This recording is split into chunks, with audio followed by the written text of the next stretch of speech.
Assalamualaikum warahmatullahi wabarakatuh. Al-Fatihah ila ruhi Sayyidina Habibina Syafi'ina Rasulillah Sayyidina Muhammad ibn Abdullah sallallahu alaihi wa ala alihi wa sahbihi wa azwajihi wa dhurriyyatihi an Allah yu'ali darajatihim bil jannah wa yanfa'una bi asrarihim wa anwarihim wa ulumihim wa nafahatihim wa barakatihim fid dini wa dunya wal akhirah wa yaj'aluna min hisbihim ويرزقنا محبتهم ويتوفنا على ملتهم ويحشرنا في زمرتهم بالعافية وسلامة لهم الفاتحة. أعوذ بالله من الشيطان الرجيم. بسم الله الرحمن الرحيم. الحمد لله رب العالمين الرحمن الرحيم مالك يوم الدين. إياك نعبد وإياك نستعين اهدنا الصراط المستقيم صراط الذين أنعمت عليهم غير المغضوب عليهم ولا الضالين آمين. بسم الله الرحمن الرحيم. نويت التعلم والتعليم والتذكرا والتذكيرا والنفع والانتفاع والإفادة والاستفادة والحث على التمسك بكتاب الله وسنة رسول الله صلى الله عليه وسلم والدعاء إلى الهدى والدلالة على الخير ابتغاء مرضاته وقربه وثوابه وحسن الخاتمة مع اللطف والعافية وصلاح العاقبة. بسم الله الرحمن الرحيم. الحمد لله رب العالمين به نستعين على أمور الدنيا والدين والصلاة والسلام على رسول الله سيدنا وحبيبنا وشفيعنا ومولانا محمد صلى الله عليه وعلى آله وصحبه أجمعين. أما بعد قال مصنف الكتاب حضرة الشيخ سعيد بن كأرمية رحمه الله وغفر له ولوالديه ونفعنا به في الدارين. اللهم افتح قلوبنا فتوح العارفين وبحكمتك وانصر علينا برحمتك يا أرحم الراحمين. إلى أن قال.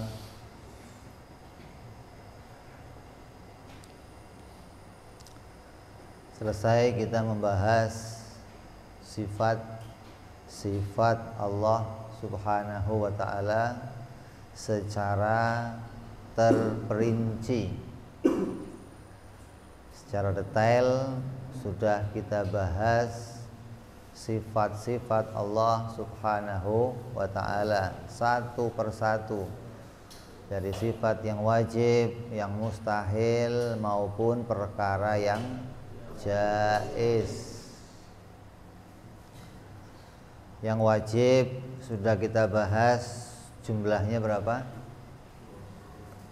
Yang wajib ada 20, yang mustahil ada 20, yang jaiz ada 1. Itu adalah pokok perkara dari perkara jaiz. Jadi kita selesai membahas secara terperinci. Yang 20 sifat itu harus kita ketahui satu persatunya beserta dalil. Artinya 20 sifat Allah yang wajib bagi Allah dan 20 sifat yang mustahil bagi Allah itu didalili dengan wujudnya alam semesta. Jadi harus disertai dengan dalil. Kalau ditanya apa buktinya kalau Allah itu Tuhan, Allah bersifatan sifat 20 dan lawannya sifat 20. Apa buktinya adanya Allah? Alam semesta, bumi, langit dan segala isinya menjadi bukti Allah bersifat dengan sifat yang 20. Kalau 20 sifat itu kurang salah satunya, maka dia tidak akan bisa menciptakan alam semesta. Jadi wajib pencipta alam semesta ini bersifat dengan sifat yang 20. Ini sifat wajib namanya. Lawannya dari yang 20 namanya sifat mustahil. Wajib itu sesuatu yang tidak akan pernah tiada pada dirinya Allah. Kalau mustahil sesuatu yang tidak akan pernah ada pada dirinya Allah. Jumlahnya juga 20. Yang jaiz, yang boleh saja ada pada dirinya Allah dan boleh pula tiada pada dirinya Allah, namanya perkara jaiz. Maka jaiz ini tidak disebut sebagai sifat, tapi disebut sebagai perkara yang ada pada Allah selain yang wajib dan yang mustahil. Yang jaiz bagi Allah satu, ini sebagai pokok perkara. Adapun isinya harus kita ketahui ada berapa? 5 yang wajib dan 5 yang mustahil. Apa isinya perkara jaiz? Isinya perkara jaiz adalah sifat perbuatan Allah dan sifat yang diperbuat oleh Allah. Sifat perbuatan Allah ada berapa? Ada 2. Apa? Tidak wajib menciptakan sesuatu, tidak mencari keuntungan, tidak mengambil keuntungan, tidak mendapatkan keuntungan dalam setiap perkara yang diciptakan maupun hukum-hukum yang diberlakukan. Ini harus dipahami, ini sifat perbuatan Allah. Jadi menjadikan apa saja bagi Allah bukan satu kewajiban. Memasukkan orang Islam ke surga, memasukkan para malaikat ke surga, memasukkan para nabi ke surga, itu bukan satu kewajiban, tapi itu perkara jaiz bagi Allah.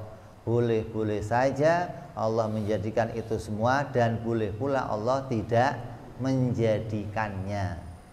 Ini sifat perbuatan Allah. Jadi jangan sampai kita menuntut Allah, ya Allah harus begini, harus begini. Maka orang yang menuntut demikian, dia lepas dari memahami dasar perkara yang menjadi akidah. Apa itu? Yaitu sifat perbuatan Allah itu boleh-boleh saja. Adapun Allah berjanji, dalam Quran banyak janji-janji yang disebutkan oleh Allah Subhanahu wa taala. Maka janji itu, yang menuntut janji itu biasanya anak kecil. Janji itu diberikan untuk memacu semangat.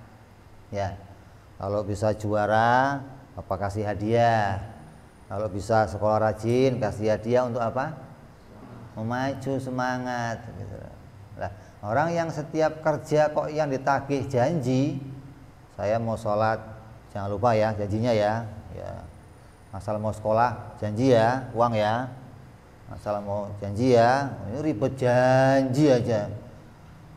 Ini janji yang Allah berikan kepada para hamba-hambanya, maka itu pun perkara yang jaiz bagi Allah Subhanahu wa ta'ala.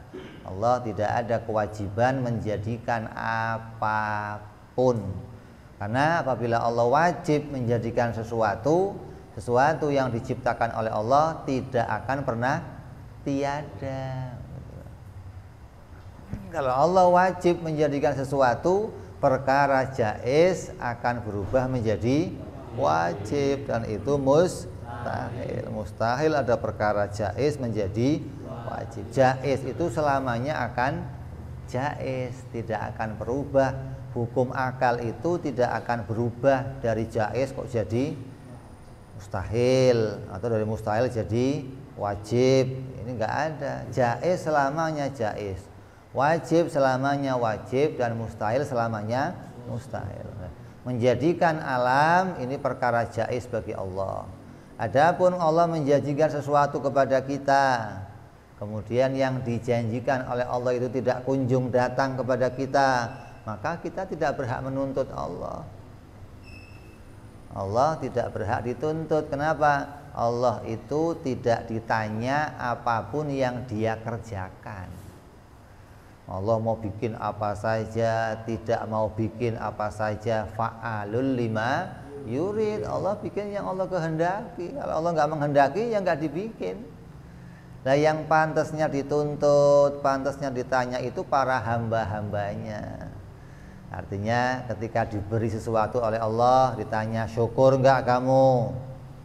Ketika diberikan kenikmatan, bersyukur nggak? Ketika diberikan musibah, sabar enggak kamu? Kita yang ditanya, bukan Allah. Kenapa saya dikasih musibah ya Allah? Bukan Allah yang ditanya. Kita yang ditanya ketika kita diciptakan oleh Allah mendapatkan musibah, kita yang ditanya, sabar enggak kamu waktu diberi musibah? Waktu diberikan kenikmatan ditanya, syukur enggak kamu waktu dikasih kenikmatan? Bukan Allah yang dituntut. Kenapa dia dikasih nikmat, saya nggak dikasih ya Allah? Oh, itu haknya Allah. Karena perkara itu perkara apa? Jaiz bagi Allah. Allah tidak punya kewajiban menjadikan apapun di dalam alam semesta. Jadi kalau kita lihat ada orang yang satu kawin punya anak 10, yang satu nggak punya anak. Kamu nggak bisa nuntut itu kenapa banyak ya Allah, kenapa saya nggak punya anak. Yang satu kawin bininya 4, yang satu jomblo nggak kawin.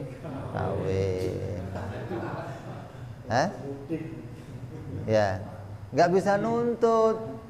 Kenapa yang satu wajahnya ganteng, yang satu pas-pasan gitu, wajahnya unik gitu ya. Wajahnya wajah yang susah dicari dah begitu. Ini nggak ada kewajiban bagi Allah. Nggak terus kenapa Allah kok nggak bikinnya sama semua? Oh, kamu nggak boleh nanya Allah, tapi kamu yang akan ditanya sama Allah. Ketika nanti kita mendapatkan perbedaan satu sama lain, apa kamu bersyukur, apa kamu bersabar? Ini yang jadi pertanyaan yang akan diajukan kepada kita. Jadi kita kembali dasarnya perkara adalah menciptakan segala sesuatu itu jaiz bagi Allah. Adapun Allah berjanji, maka itu boleh saja Allah berjanji. Dan apabila Allah berjanji ya pasti akan ditepati. Lah kapan? Ya terserah Allah. Nah, kamu nggak boleh nuntut. Kan Allah sudah janji harus, kapan Allah mau bikinnya terserah Allah. Seperti dijanjikan nanti kalau kamu naik kelas saya belikan sepeda. Begitu naik kelas nuntut, Pak sudah naik kelas, kan saya nggak ngomong kelas berapa, yang penting naik kelas. Dia baru naik kelas 1, saya ngomong nanti kalau SMA belinya, Insya Allah kata bapak ini. Kan saya ngomong kalau naik kelas saya beliin sepeda, kan kelasnya banyak gitu, nggak harus. Kalau kamu sholat saya kasih rezeki, sholat yang kapan? Ya terserah Allah gitu loh. Jadi kamu nggak bisa nuntut apa yang Allah janjikan. Allah ngomong kalau kamu doa akan saya kabulkan. Kamu sudah doa, ya Allah kok nggak dikabulkan? Nggak berhak kamu nuntut begitu kepada Allah. Bahkan kata Rasul Sallallahu Alaihi Wasallam, orang yang doanya tidak dikabulkan oleh Allah itu orang yang doanya terburu-buru. Semua doa yang enggak terburu-buru akan dikabulkan. Sahabat nanya, doa yang buru-buru yang gimana ya Rasulullah? Yang dia nanya kenapa kok belum dikabulkan? Itu doanya buru-buru namanya. Seakan-akan kamu minta harus sekarang dapatnya. Itu namanya doanya buru-buru, malah enggak dikabulkan doa yang seperti itu. Jadi kalau kamu sudah tahu perkara jaiz bagi Allah, maka ketika kamu doa ya yakin saja kepada Allah. Kalau kamu sudah punya hajat, yakin kepada Allah. Kamu dalam keadaan sempit, yakin kepada Allah. Allah Maha mengetahui. Allah tahu keadaan kita. Bahkan kata Sayyidina Ali radhiyallahu an, kalau saya berdoa dan doa saya dikabulkan, maka saya bahagia. Tapi kalau saya doa dan tidak dikabulkan, saya lebih bahagia. Coba. Kenapa? Ketika tidak dikabulkan, maka apa yang diberikan oleh Allah itu lebih baik dari pilihan saya.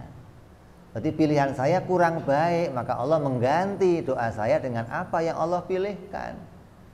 Ini orang-orang yang tahu, yang ma'rifat kepada Allah. Kita kan sebaliknya, doa nggak dikabulkan, nyesel, nesu kata orang. Ya, kalau dikabulkan, wah, masya Allah, seneng. Kayak yang jadi pilihan kita lebih baik dari pilihan Allah. Itu orang yang nggak ma'rifat kepada Allah begitu. Makanya kita dituntut kenal kepada Allah agar kita tahu dasar perkara Allah menciptakan itu hukumnya jaiz. Ini fiilnya Allah, sifat perbuatan Allah yang pertama adalah jaiz. Allah tidak wajib menjadikan dan tidak mustahil menjadikan. Tidak wajib menjadikan dan tidak mustahil menjadikan. Ada orang muslim, mukmin dimasukin neraka, ya tidak mustahil. Jangan ngomong, wah mustahil dong orang mukmin kok masuk neraka. Allah bikin nggak mustahil dan juga nggak wajib. Ini i'tiqad yang pertama yang harus kita imani. Yang kedua, sifat jaiz bagi Allah adalah tidak mengambil keuntungan. Perbuatan apapun yang Allah perbuat itu diperbuat atas maunya sendiri. Artinya Allah tidak butuh sebab dalam menciptakan segala sesuatu. Kalau Allah butuh sebab, apa jadinya? Kalau Allah butuh sebab untuk menciptakan sesuatu, apa jadinya? Allah mengambil keuntungan. Ada sesuatu dari alam yang kemudian membantu Allah menghasilkan sesuatu, itu namanya Allah butuh sebab. Seperti kita kalau kerja selalu butuh sebab. Kenapa? Karena sebab itu membantu kita. Tapi Allah tidak butuh sebab, maka tidak ada keuntungan yang didapatkan oleh Allah dari menciptakan apapun di dunia ini. Allah mau menciptakan orang masuk surga, ya masuk saja ke surga. Bahkan belum ibadah, mau ibadah nggak ibadah, kalau Allah memasukin, masuk. Mana buktinya?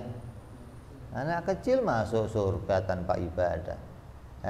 Orang yang fatrah nggak ibadah masuk surga. Boleh saja Allah masukin surga orang yang nggak ibadah, orang yang belum ibadah. Ini bentuk Allah tidak butuh sebab untuk memasukkan orang ke dalam surga. Adapun Allah membuat sebab juga boleh-boleh saja. Tapi sebab yang dibikin oleh Allah itu keuntungannya tidak kembali kepada Allah. Seperti Allah menjadikan kita masuk surga dengan sebab ibadah, boleh saja. Allah menjadikan Nabi Adam dengan sebab tanah, boleh saja. Allah menjadikan Ibu Hawa dengan sebab tulangnya Nabi Adam dibikin jadi manusia, boleh saja. Allah bikin kita dari sebabnya dari mani, boleh saja. Lah Allah bikin Nabi Isa sebabnya apa? Allah bikin Nabi Isa sebabnya pakai apa? Mani, tanah, tulang, apa? Ya nggak ada sebabnya. Artinya nggak ada jalan, nggak ada sebab yang Allah jadikan seperti biasa, begitu loh. Ya boleh saja Allah bikin seperti itu. Sebagaimana Allah menciptakan Nabi Adam kun fayakun, jadi saja. Nggak harus menghadirkan satu sebab. Jadi kalau Allah bikin pakai sebab, maka Allah mengambil keuntungan. Tapi Allah tidak menjadikan sesuatu dengan sebab, maka keuntungan itu tidak ada dalam perbuatan Allah. Allah menjadikan apapun, Allah tidak mengambil keuntungan. Seperti malaikat, Allah itu dapat keuntungan bikin malaikat, nggak ada. Justru malaikat mendapat keuntungan diciptakan oleh Allah. Beruntung malaikat dibikin sama Allah. Beruntung apa? Ya bisa jadi hambanya Allah, bisa dapat kemuliaan, bisa masuk surganya Allah, bisa kenal kepada Allah. Itu keuntungan malaikat. bukan keuntungan Allah malah. Jadi orang yang nggak paham sifat perbuatan Allah, maka dia akan salah paham terhadap sebab-sebab atau sunnatilah yang diciptakan oleh Allah. Dianggap sunnatilah itu mendatangkan sebab, dianggap sunnatilah itu sebabnya kembali kepada Allah. Padahal tidak demikian. Sunnatilah yang diciptakan oleh Allah yang rupanya sebab akibat itu kembalinya kepada kita. Itu namanya hikmah. Allah menjadikan sesuatu di dalamnya mengandung nilai hikmah. Maka sebab akibat hikmahnya untuk kita, keuntungannya. Untung Allah bikin sebab akibat hingga saya bisa punya aktivitas. Kita kalau mau bekerja mencari sabab, asal mau mau terlindung dari hujan, kita cari payung. Kalau kita kepingin hilang laparnya, kita makan. Ini sabab-sabab yang Allah ciptakan namanya. Jadi yang kedua, perbuatan Allah itu tidak ada keuntungan yang kembali kepada Allah di dalam menciptakan apapun. Dan tidak ada keuntungan bagi Allah di dalam menetapkan suatu hukum. Dua perbuatan Allah, dua sifat perbuatan Allah. Nah, sifat perbuatan yang diciptakan apa? Sifat perbuatan yang diciptakan itu tidak mempunyai hasil apapun, baik dari kekuatan yang ada pada dirinya maupun dari watak atau tabiat yang ada pada dirinya. Allah menciptakan hambanya itu ada yang diciptakan punya kekuatan. Ada hamba dibikin kuat, batu kuat. Ada manusia yang lain kuat. Maka kekuatan yang dibikin oleh Allah pada hambanya itu tidak bisa menghasilkan sesuatu. Allah, orang ngomong, wah kalau dipukul pakai besi ya pasti benjol. Kenapa? Besi kan kuat, kekuatannya besi bisa membenjolkan sesuatu, nggak ada. Jadi kita harus kembali kepada dasar i'tiqad. Sifat perbuatan hamba itu adalah apapun yang ada pada diri hamba yang diciptakan oleh Allah, maka itu tidak bisa menghasilkan apapun. Kamu ganteng umpamanya. Ada yang ganteng di sini ada? Yang ganteng ada? Ada.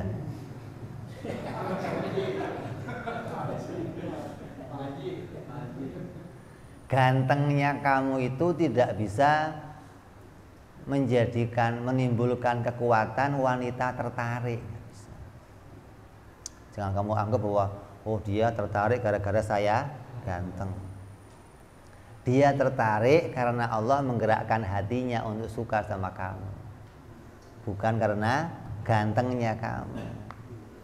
Jelek juga kalau tahu-tahu diserbu wanita, boleh saja. Allah menggerakkan hatinya para wanita untuk suka sama kamu, boleh saja walaupun muka kamu pas-pasan atau unik mukanya.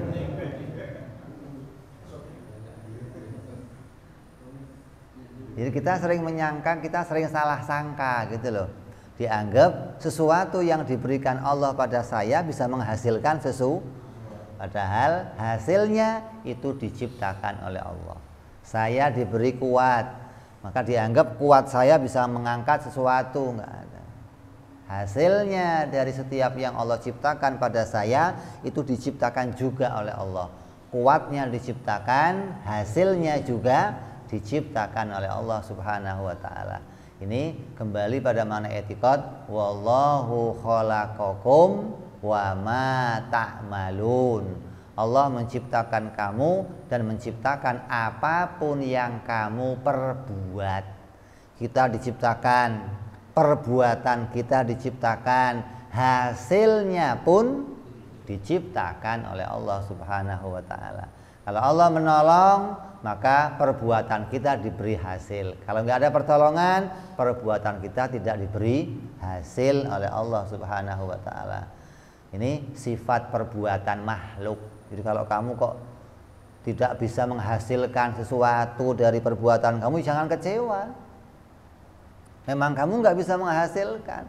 Ketika bisa menghasilkan, jangan lupa diri.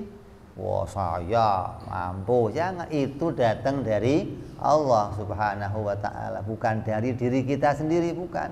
Tidak ada satu makhluk pun bisa menghasilkan sesuatu kecuali itu ada pertolongan Allah Subhanahu wa taala.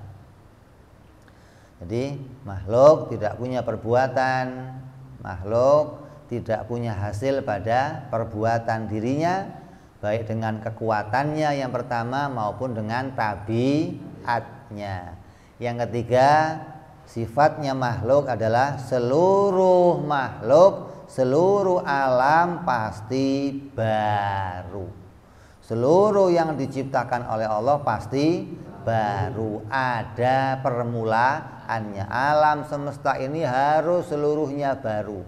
Dan ketika alam ini baru, penciptanya hanya Allah. Tidak ada alam semesta ini yang lepas dari penciptaan Allah Subhanahu wa ta'ala. Ini 5 perkara jaiz. 2 jaiz, sifat perbuatan Allah. Yang 3 sifat yang diperbuat atau sifatnya makhluk. Ini 5 ini wajib. Lawannya juga 5. Mustahil Allah wajib menciptakan. Terus mustahil Allah mengambil keuntungan. Terus mustahil alam punya hasil dari kekuatannya. Mustahil alam punya hasil dari tabiatnya. Yang kelima, mustahil alam ini tidak berawal. Jadi 5 yang wajib dan 5 yang mustahil, itu isinya perkara jaiz. Jadi kalau mau kita perincikan, semua yang kita bahas tentang sifat Allah jumlahnya ada 50. Wajibnya 20, mustahilnya 20, yang jaiz 1, isinya perkara jaiz ada 10. 5 yang wajib dan 5 yang mustahil. Ini harus kita ketahui, harus kita hafalkan. Jangan sampai kita lalai sama 50 akidah yang berkaitan sama la ilaha illallah. Nanti 50 ini biar kita nggak lupa, 50 ini akan kita masukkan ke dalam satu kalimat, yaitu la ilaha illallah. Sekali kamu mengucapkan kalimat la ilaha illallah, di dalamnya termuat 50 akidah tadi. Jadi hingga tiap kita zikir kalimat tahlil, kalimat tauhid, la ilaha illallah, la ilaha illallah, itu alat untuk mengingatkan kita kepada isinya dari akidah. Jadi kalau orang kok di dalam hatinya sudah penuh akidah, maka akan terbiasa lisannya mengeluarkan apa? Zikir kalimat tauhid. Zikir kalimat tauhid, zikir kalimat tahlil. Jadi kalau kita biasa tahlilan yang diincar berkat, yang dilirik berkat sama amplop, ini nanti sekarang zikirnya nggak begitu lagi. Tiap zikir kalimat tahlil yang diingat adalah 50 akidah. Ini akan kita bahas pada akhir pembahasan. Artinya setelah ini kita akan bahas sifat-sifat para nabi alaihi wassalatu wassalam, dan kita akan simpulkan nanti berapa sifat, berapa akidah yang masuk dalam maknanya ilmu tentang apa? Iman kepada para nabi. Setelah selesai membahas tentang akidah tentang para nabi, baru dua-duanya akan disimpulkan, Yang satu masuk dalam la ilaha illallah, yang satu masuk dalam Muhammadur Rasulullah. Hingga setiap kita zikir kalimat la ilaha illallah Muhammadur Rasulullah, seluruh kitab ini akan kita masukkan dalam hati dan teringat. Di seluruh kitab ini termuat dalam la ilaha illallah Muhammadur Rasulullah. Ini yang harus kita ketahui secara terperinci. Di iman kepada Allah secara terperinci, ya batasannya segini. Kamu tidak lagi diperintahkan batasan yang lebih dari ini, itu bukan kewajiban. Kalau ada kok yang mengajarkan sampai kepada lebih dari ini, maka itu hukumnya bukan lagi fardhu ain, tapi bisa fardhu kifayah.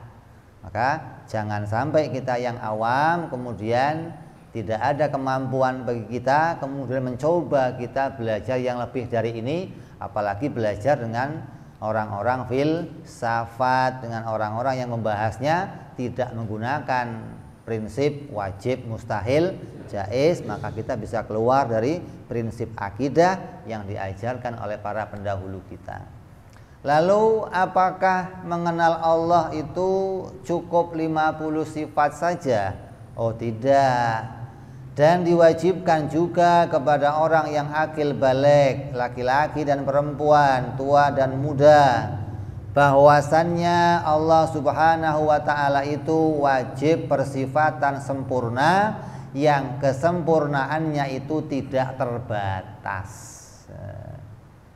Jadi wajib kita imani secara ijmal, secara garis besar, bahwa Allah itu sifatnya enggak cuma 50 tapi tidak terbatas. Nah, yang tidak terbatas itu adalah semua sifat yang sempurna.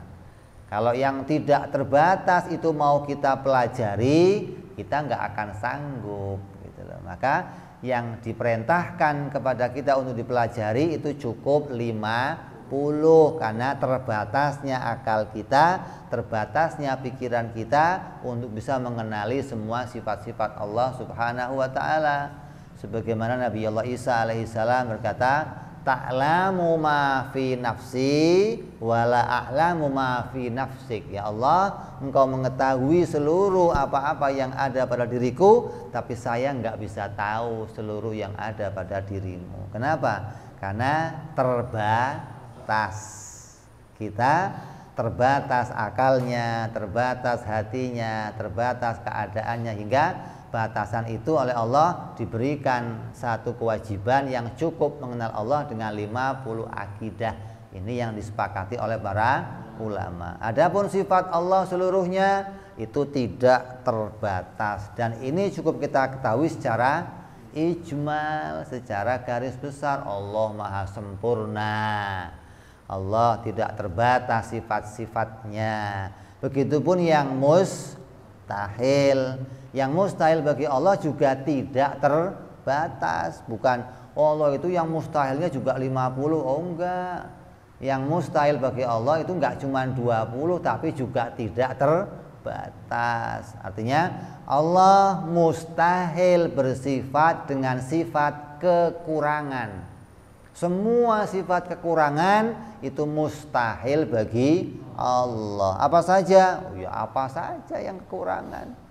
Apa saja yang menunjukkan makna nukus, makna rendah, makna hina, makna kurang, itu mustahil bagi Allah Subhanahu wa ta'ala. Dan itu jumlahnya juga tidak terbatas. Adapun kita diperintah mengetahuinya 20, karena ini menjadi batasan yang bisa kita ketahui. Adapun yang banyak itu nggak bisa kita ketahui jumlahnya. Kita nggak bisa paham ada berapa sifat-sifat Allah yang hanya diketahui oleh dirinya Allah sendiri.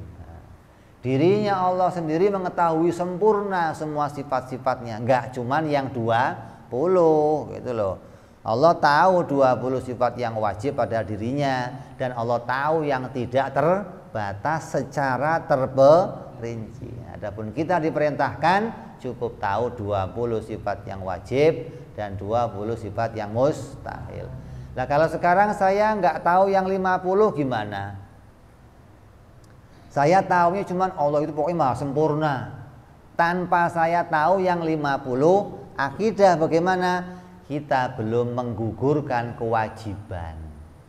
Kalau cuma tahu Allah maha sempurna, tanpa tahu Allah itu wujud, qidam, baqa, mukhalafah sampai mutakaliman, maka kita belum menggugurkan kewajiban untuk mengenal sifat-sifat Allah Subhanahu wa ta'ala sesuai yang disepakati oleh para ulama, ijma'ul ummah, sebagaimana yang wajib diketahui. Dan ini sudah bermula sejak zamannya Nabi Muhammad SAW. Artinya Rasulullah mengajarkan kepada sahabatnya bagaimana mengenal kepada Allah. Sahabatnya mengajarkan kepada anak-anaknya bagaimana mengenal kepada Allah terus. Jadi kalau kita kenal Allah cuma pokoknya Allah maha sempurna, hukumnya bagaimana? Belum menggugurkan kewajiban. Artinya kita masih terhukum berdosa. Walaupun sudah nyembah Allah, walaupun sudah sholat, walaupun sudah ibadah, walaupun sudah haji, ketika belum sampai dia menyelesaikan kewajibannya mengenal sifat-sifat Allah ini, maka kewajiban mengenal Allah belum gugur, dosanya masih ada, dia masih terkena orang yang bermaksiat kepada Allah karena meninggalkan kewajiban mengenali 50 akidah, 50 prinsip dalam agama yang berkaitan tentang sifat-sifatnya Allah Subhanahu wa ta'ala. Makanya orang tua kita itu bijaksana. Sejak kecil anak kita sudah suruh ngapalin modal. Ya, Allah wujud, qidam, baqa. Sekarang anak-anak sudah mulai langka yang bacain itu. Sekarang senangnya gosidahan, senangnya lagu-lagu yang rame-rame, yang pokoknya ada musiknya seneng. Lah mestinya kita orang tua coba kita kemas gitu loh. Coba kita latihan bikin kemasan bagaimana yang diwajibkan Allah itu kita kemas biar anak kita seneng gitu loh. Entah dibikin lagu, entah dibikin cerita, entah dibikin, coba kita punya imajinasi gitu loh. Karena ini kewajiban bagi tiap-tiap orang tua untuk mengenalkan ini kepada anak-anaknya. Kok saya mampu di bidang IT, mamanya saya bisa bikin program, bisa. Coba kamu kelola diri kamu.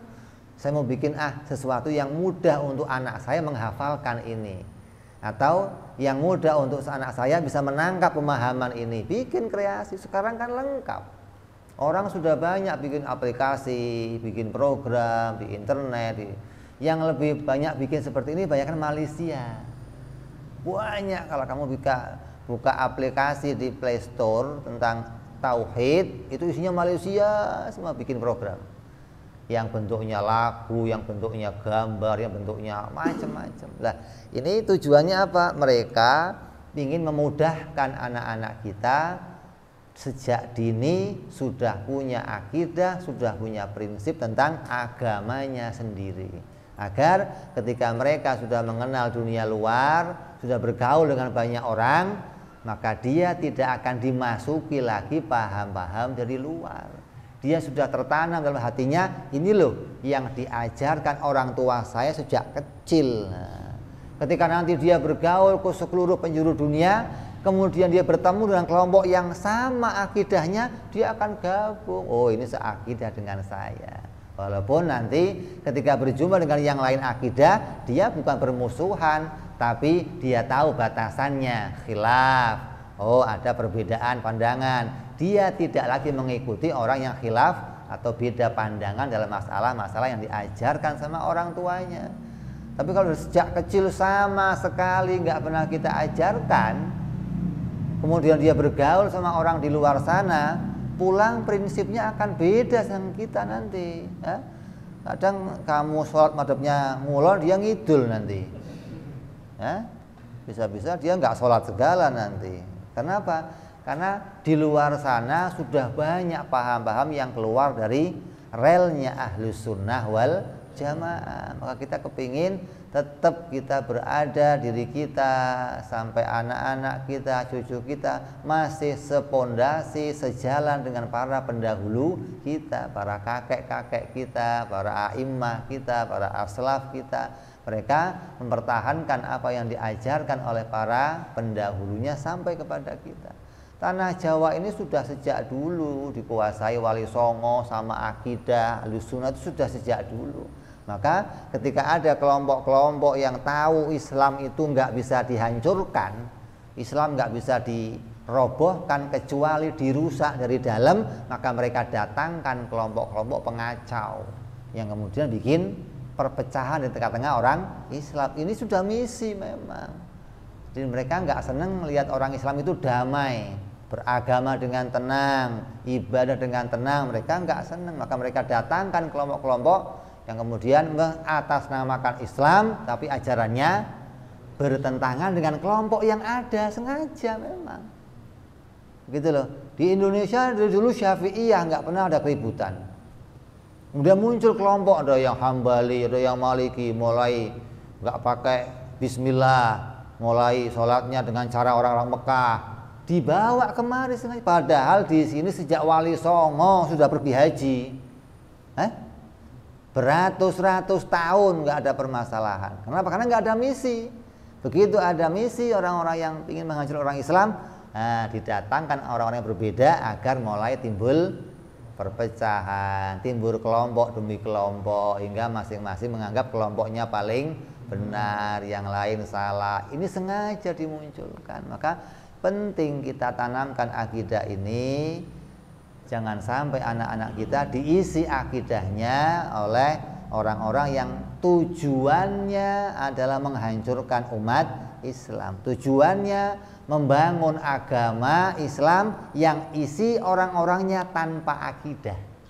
Hingga dia akan beragama semaunya sendiri, beragama sesuai dengan permintaan mereka, beragama sesuai dengan maunya kelompoknya. Ini sengaja dimunculkan. Maka kita harus senantiasa berhati-hati, jangan sampai lepas daripada jalannya para salafuna soleh. Akidah yang diajarkan oleh Imam Abu Hasan Al-Asy'ari, Imam Abu Mansur Al-Maturidi, ini akidah yang oleh para sufi, para ahli fikih, para ahli hadis, para ahli tafsir, mereka memegang akidah ini karena mereka melihat akidah ini adalah akidah yang bisa membersihkan diri kita dari dua perkara. Membersihkan iman kita dari dua perkara, yaitu dari kekotoran iman dan dari kekafiran. Jadi kalau kita nggak ikut prinsip ini, seminim-minimnya akidah kita kotor gitu loh. Imannya kepada Allah kotor. Iman yang kotor yang bagaimana? Bukan yang diselingi maksiat dohir, bukan. Iman yang kotor itu iman yang diselingi menyamakan sifat Allah dengan sifat makhluk, menyerupakan sifat Allah dengan sifat makhluk. Itu imannya kotor namanya. Nah, iman yang bersih ya mentanzihkan, memukhalafahkan secara murni, memukhalafahkan zatnya, sifatnya dan af'alnya, perbuatannya dari apa yang ada pada makhluk. Ini memurnikan iman namanya. Kalau kita sekarang muncul ada orang yang slogannya kembali pada iman yang sesuai Quran dan hadis, nggak ada masalah slogannya apa saja. Coba kita cek di dalam isinya masih ada nggak ajaran yang kita diperintah mengimani sebuah sifat yang sifat itu masih menyerupai sifat makhluk. Jadi segala sifat yang disebutkan oleh Allah baik di dalam Al-Quran, di dalam hadis, yang kemudian sifat itu menyerupai sifat makhluk, kita sebagai orang beriman harus mentakwil. Apa mentakwil? Mengeluarkan makna sifat itu dari persamaan dengan makhluk, mengeluarkan sifat itu dari perserupaan dengan makhluk. Jadi kita perlu takwil, bukan artinya takwil itu mau khilaf dengan apa yang Allah maui, bukan. Tapi kita ingin membersihkan iman kita agar tidak jadi orang yang imannya justru khilaf dengan yang diperintahkan oleh Allah Subhanahu wa taala, yang Allah katakan Allah itu laisa kamitslihi syai'un walam yakun lahu kufuwan ahad. Dari sini kita berangkat, dari situ kita berjalan, ingin hati kita sampai kepada perintah itu agar bersih dari keserupaan dengan makhluk. Ini seminim-minimnya. Allah punya tangan, tapi tangannya nggak sama dengan tangan kita. Gimana? Nggak kafir, boleh. Artinya perkataan itu belum sampai membawa kepada kekafiran, tapi iman kita kotor. Artinya kotor, masih mungkin terlintas di pikiran kita, yang kayak apa tangannya ya, nah, gitu loh. Allah duduk, tapi duduknya nggak seperti duduknya kita. Akan tergambar kayak apa duduknya. Allah itu punya tempat, tapi tempatnya nggak seperti tempat kita. Allah itu punya ruang, tapi ruangnya nggak seperti ruang kita. Akan timbul imajinasi dalam pikiran kita yang kemudian bisa sampai menyentuh kepada merekayasa bagaimana keadaan itu. Walaupun dikatakan nggak usah dipikir-pikir, ya namanya masih menyerupakan pasti akan terlintas, begitu loh. Yang tidak terlintas itu yang menghilangkan keserupaan. Allah tidak butuh ruang, Allah tidak butuh tangan, Allah tidak butuh tempat, Allah mustahil duduk. Begitu dong. Kalau ada kalimat di Quran, Allah itu naik, Allah itu turun, Allah tidak naik, Allah tidak turun, hilang keserupaan itu. Lah makna naik ini apa maknanya? Oh, maknanya naik, Allah menaikkan. Turun, Allah menurunkan, bukan Allah yang turun, bukan Allah yang naik. Kenapa? Karena naik dan turun sifat yang membawa perubahan. Perubahan mustahil bagi Allah. Maka di sini tujuan kita mentanzihkan, mensucikan, membersihkan iman kita dari menyerupakan keadaan-keadaan dengan makhluk. Apalagi sampai menyamakan, maka itu sampai pada kekafiran. Allah punya tangan seperti tangan saya, Allah duduk seperti saya duduk, Allah naik seperti saya naik. Ini sampai pada kekafiran. Nah, kita ingin menjaga diri kita dari yang seperti itu, menjaga anak-anak kita, keluarga kita, lingkungan kita dari mengimani Allah dengan cara yang kotor, apalagi sampai pada kekafiran. Nah, caranya bagaimana? Ya dengan akidah ini. Akidah yang diajarkan Imam Abu Hasan Al-Asy'ari, Imam Abu Mansur Al-Maturidi, yang kemudian menjadi akidahnya para ahli tafsir, para ahli fikih, para ahli hadis, para sufiyah, para orang-orang mujtahid, semuanya berakidah ini. Gitu loh. Jadi kalau kita katakan, akidahnya siapa yang pernah ikut? Kamu cek semua imam muhaddisin berakidah Imam Asy'ari, mufassirin berakidah Imam Asy'ari, para mujtahid berakidah Imam Asy'ari. Ini kita pakai akidah ini dan disepakati oleh para ulama. Siapa orangnya yang disebut sebagai ahli sunnah wal jamaah? Kata Imam Sayyid Az-Zabidi dalam mensarai kitab Ihya Ulumuddin karya Imam Al-Ghazali, dikatakan dalam kitab beliau, idza utliqat ahli sunnah wal jamaah fa muraduhu asy'ariyan wal maturidiyah. Artinya kalau disebutkan ahlu sunnah wal jamaah, maka maksudnya adalah orang yang akidahnya mengikuti akidah Imam Abu Hasan Al-Asy'ari. Ini sepakatnya para ulama. Nah, sekarang orang nggak mau itu. Semua orang ngakunya saya ahli sunnah, saya ahli sunnah, saya ahli sunnah. Diambil dari mana? Kata mereka ahli sunnah itu yang kembali pada Quran dan hadis. Dari mana? Oh, dari hadisnya Nabi Shallallahu Alaihi Wasallam. Aku tinggalkan kepadamu dua perkara yang apabila kamu pegang itu kamu akan selamat selamanya apa? Quran dan hadis, kembali ke arah itu. Maka kita melihat ini harusnya kita kembalikan kepada apa yang menjadi keputusannya para ulama. Karena kalau kita lihat kepada ahli hadis, kepada hadisnya Rasul sallallahu alaihi wasallam, maka yang bisa melihat, yang bisa mengungkap makna tafsir hadis tersebut adalah para ulama. Yang dimaksud ulama adalah orang yang bisa paham Al-Quran, orang yang bisa paham hadis. Maka inilah orang yang akalnya sehat, hatinya bersih, pemahaman agamanya benar, penguasaan bahasanya baik. Maka semua itu disimpulkan oleh para ulama mengikuti madhab. Siapa yang mau kembali pada Quran hadis yang benar harus ikut kepada madhab. Kalau nggak ikut kepada madhab, maka tidak akan mungkin seseorang bisa mengikuti Quran dan hadis. Saya tanya, berapa orang sekarang yang ahli bahasa Arab? Kalau dia mau bongkar Al-Quran, berapa banyak sekarang orang yang hafal Al-Quran, yang orang itu paham ilmu nahwu, paham ilmu balaghah, paham ilmu mantek, paham ilmu mustalahul hadis, paham ilmu nasikh dan mansuh. Ini sudah sedikit orang paham itu. Maka jarang sekali orang yang sekelas madhab. Kalau kamu mau berpegang agama langsung Quran hadis, kamu harus pahamnya ilmunya sekelas Imam Syafi'i, sekelas Imam Hambali, sekelas Imam Maliki. Maka mereka yang langsung pada Quran dan hadis. Bisa?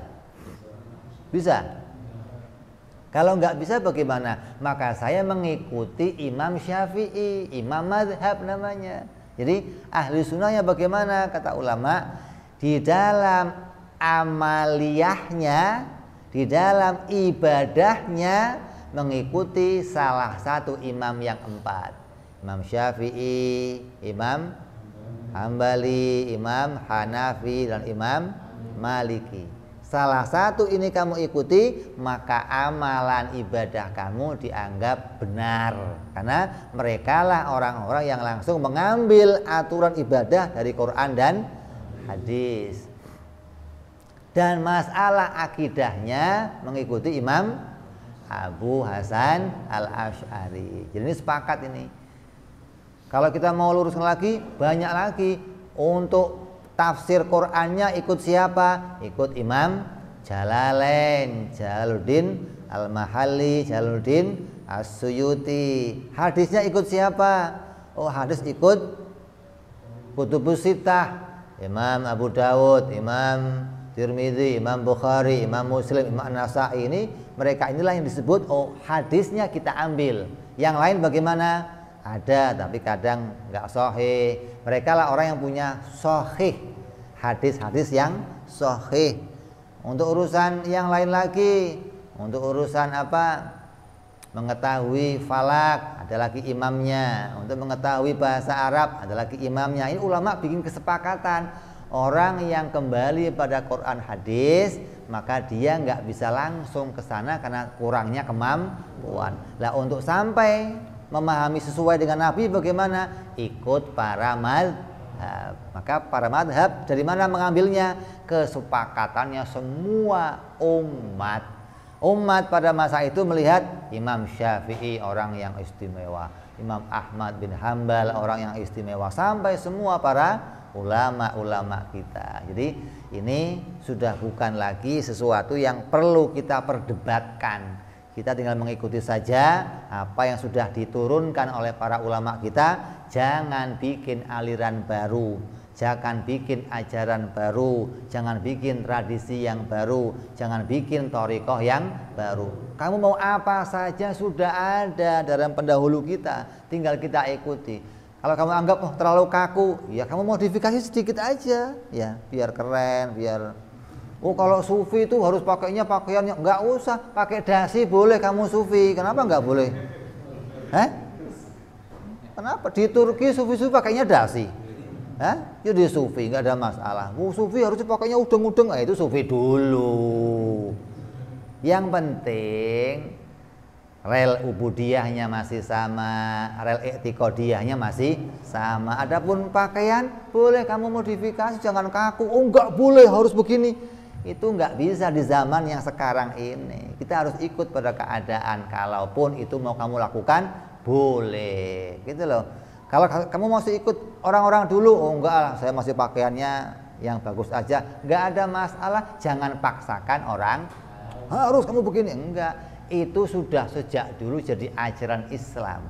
Kalau mau kamu ikuti, itulah ajaran Rasulullah Sallallahu Alaihi Wasallam. Kalau kamu mau mengganti pakaian kamu, mengganti aktivitas hari-hari kamu, jangan tinggalkan apa yang pokok dari Rasul Sallallahu Alaihi Wasallam. Rupanya apa? Aturan ubudiyah dan aturan i'tiqadiyah. Mudah-mudahan kita semua, khususnya di bulan Rajab ini, kita minta dari Allah Subhanahu wa Ta'ala diberkahkan hidup kita, diberkahkan ajaran kita, diberkahkan agama kita, diberkahkan amalan kita. Allahumma barik lana fi Rajab wa barik lana fi Sya'ban wa balighna Ramadan. Ila hadratin Nabi. Al-Fatihah. A'udzu billahi minasyaitonir rajim. Bismillahirrahmanirrahim. Alhamdulillahi rabbil alamin arrahmanir rahim maliki yaumiddin. Iyyaka na'budu wa iyyaka nasta'in ihdinas siratal mustaqim. Siratal ladzina an'amta 'alaihim ghairil maghdubi 'alaihim waladdallin. Amin. Ya Rabbana i'tarafna bi annana iqtarafna wa annana asrafna ala ladha ashrafna fatub alaina tauba tawzili kulli hauba wastur lana aurati wa amini rawati wa ghafir li walidina Rabbi wa mauludina wal ali wal ihwani wa sairil hillani wa kulli dhi mahabbah au jiratin au suhbah wal muslimina ajma amin rabbi isma fadlan wa judan mannan la biktisabi minna bil mustafa rasulina dhabi kulli suli salla wa salam rabbi alaihi andal habbi wa alihi wa sahbi idada ghazi suhbi walhamdulil ilahi bil badi wa tanahi subhana rabbika rabbil izzati amma yasifun wa salamun alal mursalin walhamdulillahi rabbil alamin. Assalamualaikum warahmatullahi